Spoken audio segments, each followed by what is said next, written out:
ರಾಜ್ಯ ರಾಜಕೀಯದಲ್ಲಿ ಮೇ ಕ್ರಾಂತಿ ರಾಜಕೀಯ ಬೆಳವಣಿಗೆ ನಡೆಯುತ್ತೆ ಎಂಬ ಚರ್ಚೆಗೆ ಖರ್ಗೆ ಬ್ರೇಕ್ ಹಾಕುವ ಪ್ರಯತ್ನ ಮಾಡಿದ್ದಾರೆ. ಸಿಎಂ ಕುರ್ಚಿ ಖಾಲಿ ಇಲ್ಲ ಅಂತ ಹೇಳಿ ಡಿಕೆಶಿ ಸಿಎಂ ಪಟ್ಟದ ಕನಸಿಗೆ ತಣ್ಣೀರೆರಚಿದ್ದಾರೆ. ಎಐಸಿಸಿ ಅಧ್ಯಕ್ಷರ ಅಡ್ಡ ಗೋಡೆಯ ಮೇಲೆ ದೀಪ ಇಟ್ಟಂಥ ಮಾತಿಗೆ ಡಿಕೆಶಿ ಅವರನ್ನೇ ಕೇಳಿ ಅಂದಿದ್ದಾರೆ. ಪರಂ ಖರ್ಗೆ ಪರ ಮತ್ತೆ ಬ್ಯಾಟ್ ಬೀಸಿದ್ದಾರೆ. ಮೇಕೆದಾಟು ಯೋಜನೆ ಬೆಂಗಳೂರಿನ ಜನರಿಗೆ ಕುಡಿಯುವ ನೀರು ಒದಗಿಸುವ ಮಹತ್ವಾಕಾಂಕ್ಷಿ ಯೋಜನೆ. ಇದೀಗ ನೆನೆಗುದಿಗೆ ಬಿದ್ದಿದ್ದಂತಹ ಮೇಕೆದಾಟು ಯೋಜನೆಗೆ ಸರ್ಕಾರ ಡಿಪಿಆರ್ ಸಲ್ಲಿಕೆ ಮಾಡಿದೆ.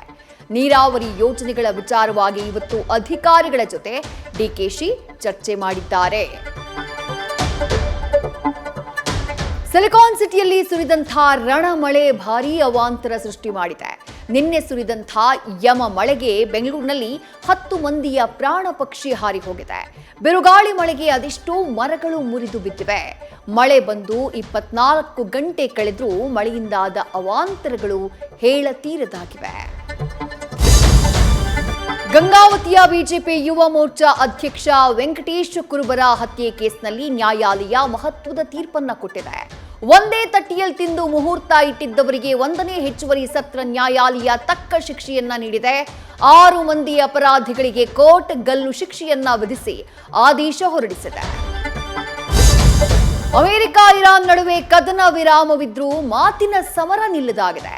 ದೊಡ್ಡಣ್ಣನ ವಿರುದ್ಧ ಹೊಸ ಅಸ್ತ್ರ ಪ್ರಯೋಗಿಸ್ತೀವಿ ಅಂತ ಇರಾನ್ ಕಮಾಂಡರ್ ಬೆದರಿಕೆ ಹಾಕಿದ್ದಾರೆ. ಇರಾನ್ ಎಚ್ಚರಿಕೆಗೆ ಟ್ರಂಪ್ ಗನ್ ಹಿಡಿದು ತಿರುಗೇಟನ್ನ ಕೊಟ್ಟಿದ್ದಾರೆ. ಇವರಿಬ್ಬರ ಕಚ್ಚಾಟದಿಂದ ಷೇರು ಮಾರುಕಟ್ಟೆಯಲ್ಲಿ ಕರಡಿ ಕುಣಿತ ಜೋರಾಗಿದೆ.